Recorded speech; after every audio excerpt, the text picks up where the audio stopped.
The racetrack is an unforgiving place. Any weakness in the drivetrain or brakes shine like emergency flares in the dark, but so too do any strengths that a car may have.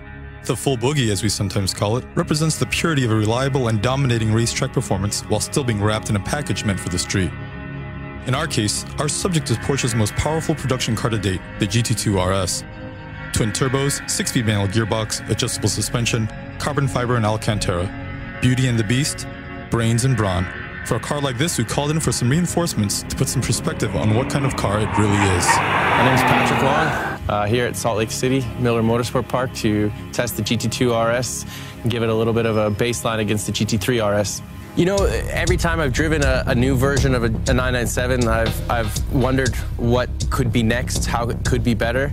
I'm never going to question a Weissach anymore because they keep proving me wrong. The GT2 RS is pretty unbelievable. The first thing that surprised me is it's so drivable. It's so smooth.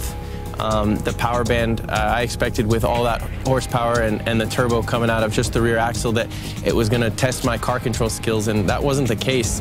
It's very linear in its power delivery. It's quiet, it's pretty smooth to drive, and gives you a lot of a different sensation than what the GT3 delivers. Balance-wise, the GT2 versus the GT3, high speed, I found myself working a little bit harder in the GT2 RS, and I would have to guess that's just from a little bit more weight. Braking, very similar, both with the PCCB. You can really just get on the brake and go as hard and deep as possible, lap after lap. So there you have a lot of parallels.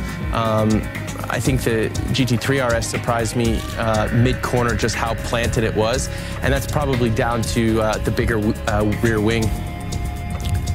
You know, when you look at the street application versus a club or track car application, the feelings of a GT2 RS lean towards more of a daily driver that's just an absolute beast on the road. No one's really going to give you a hard time.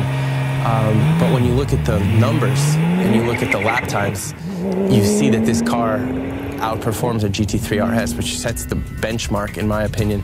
Where does that come from? You've got to look at horsepower in every comparison.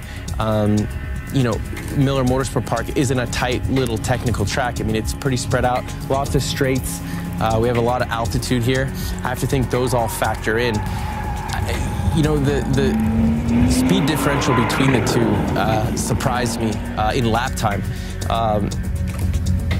If I didn't see the lap times, I would have thought they were closer.